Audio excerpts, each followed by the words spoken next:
Assalamu alaikum. Welcome to my channel English Grammar Abdus Salam. My dear viewers, today I am going to make this video class especially for all kind of examinees and for the learners who want to learn how to solve the problems of transformation of sentences. Now we are going to start. Please follow me. Suppose it's a simple sentence. It's a simple sentence. She wants to buy a pen to write a poem. আচ্ছা, এই যে sentence structure এটা দেখে আমরা বুঝতে পারছি এটা একটা সিম্পল সেন্টেন্স। কেন?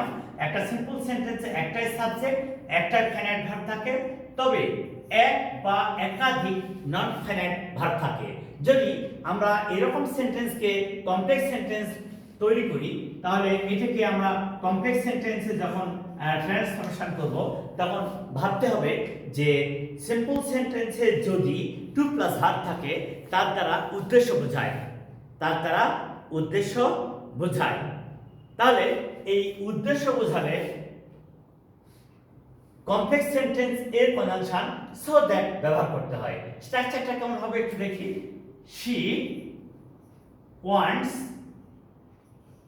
Two buy a pen so that she can write a poem. এই যে আমাদের স্ট্রাকচার বলছে so that এটা কনজাংশন, she সাবজেক্ট, can এটা হচ্ছে মডাল অক্সিলারি, ফাইনাইট ভার্ব। এইভাবে স্ট্রাকচার সাজালে কিন্তু হয়ে গেল। তাহলে আমরা কি শিখলাম যে কমপ্লেক্স একটা সিম্পল সেন্টেন্সে যদি টু প্লাস ভার্ব থাকে, এই ধরনের সেন্টেন্স দ্বারা কোনো কাজের উদ্দেশ্য প্রকাশ পায়। তাহলে এই ধরনের সেন্টেন্সকে যখন আমরা কমপ্লেক্স সেন্টেন্সে রূপান্তর করব তখন কনজাংশন হবে সো দ্যাট, তারপরে স্ট্রাকচারটা কি? so that এই স্ট্রাকচারটা এভাবে সাজা লিখতে হয় so that plus subject plus modal auxiliary can oblique could oblique may oblique might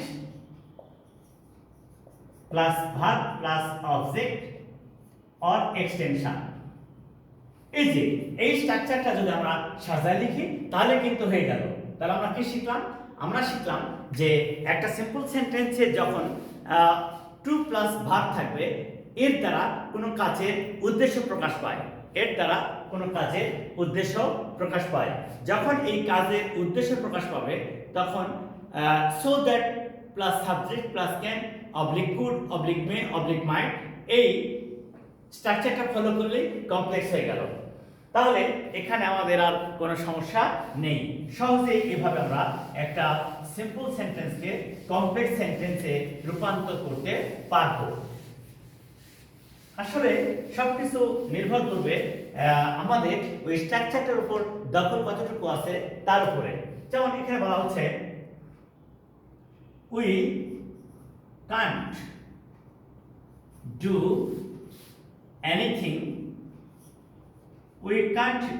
anything without working hard।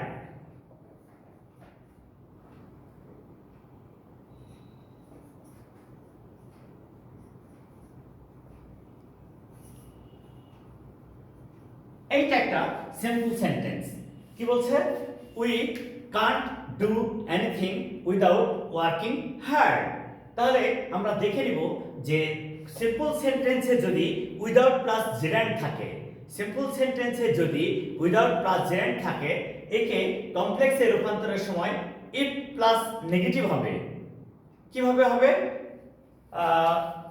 তাহলে সেন্টেন্সটা একদম সহজে লেখা যায় কিভাবে? We we can't do anything, we can't do anything if we do not work hard.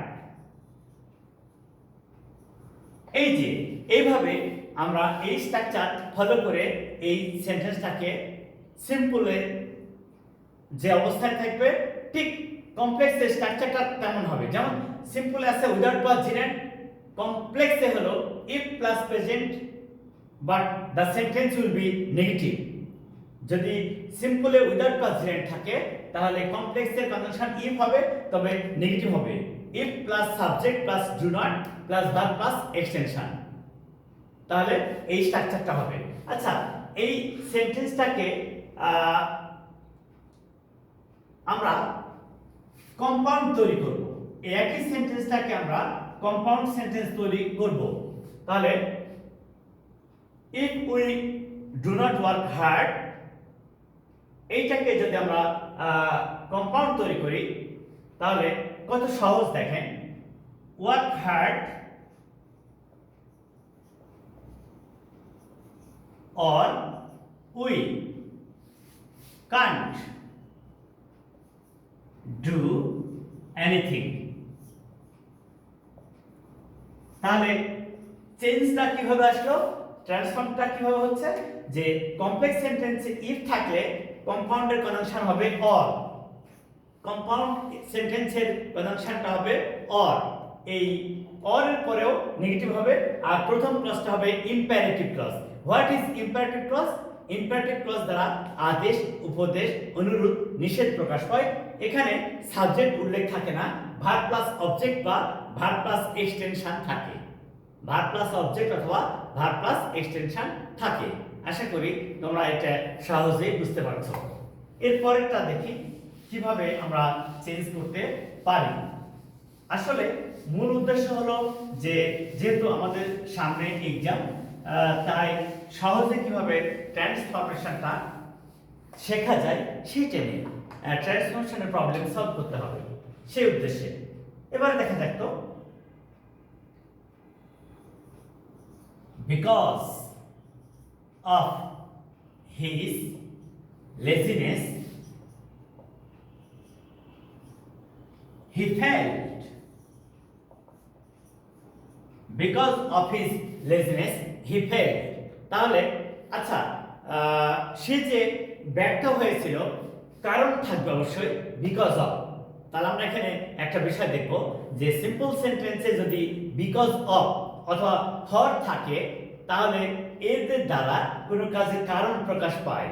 তাহলে যখনই কারণ প্রকাশ পাবে তখন এটাকে কমপ্লেক্সে রূপান্তরের সময় আমরা কনজাংশন ব্যবহার করব সিন্স, বিকজ, অ্যাজ দ্বারা সাবঅর্ডিনেট একটা কনজাংশন তৈরি করব। কমপ্লেক্স তৈরি করার সময় এই সিন্স, বিকজ, অ্যাজ দ্বারা সাবঅর্ডিনেট ক্লজ তৈরি করব, তাহলে কমপ্লেক্স হয়ে যাবে। যেমন তাহলে কি রকম হচ্ছে, এটা সিম্পল পাস্ট টেন্স, তাহলে এটাও পাস্ট টেন্স হবে। সাবজেক্ট কি, এই হিজ এর সাবজেক্ট ফর্ম হচ্ছে he. Since he was lazy he failed। আচ্ছা, প্রশ্ন উঠতেই পারে যে আপনি এখানে কিভাবে was পেলেন। আমাদের স্ট্রাকচার বলছে যদি কমপ্লেক্স সেন্টেন্স তৈরি করতে হয়, কম্পাউন্ড সেন্টেন্স তৈরি করতে হয়, প্রত্যেকটা ক্লজে সাবজেক্ট প্লাস ভার্ব ব্যবহার করতে হয়। আচ্ছা, এটা পাস্ট টেন্স, এখানে কোনো সাবজেক্ট ছিল না, তাহলে আমরা ধরে নেব যে যেখানে কোনো সাবজেক্ট নেই সেখানে পজিটিভ ফর্ম থাকলে সেই পজিটিভ ফর্মের সাবজেক্ট ফর্ম হবে। যদি একেবারেই কোনো সাবজেক্ট না থাকে ইট সাবজেক্ট আকারে বসবে। আর যদি তাও সম্ভব না হয় দ্বিতীয় যে ক্লজটা আছে এই ক্লজের যে রকম সাবজেক্ট প্রথম ক্লজে একই রকম সাবজেক্ট হবে।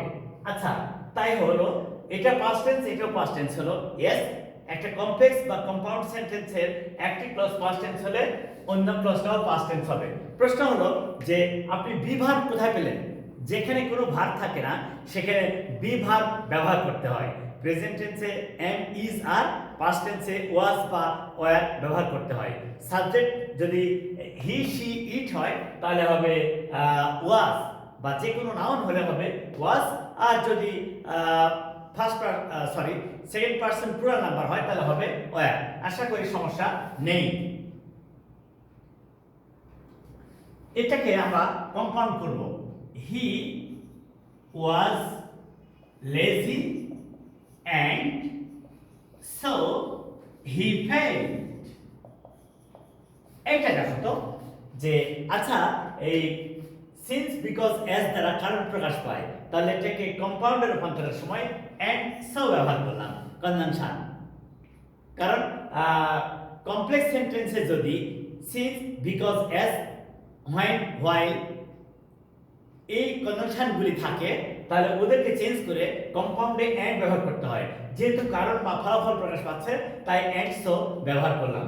তাহলে আমরা সহজে বুঝতে পারছি যে আজকে যে কয়েকটা সেন্টেন্স ব্যবহার করলাম সেগুলি কিভাবে সহজে ট্রান্সফর্ম করা যায়। So my dear viewers, please follow this video from the beginning to the end and try to learn how to transform the sentences easily. Assalamu alaikum.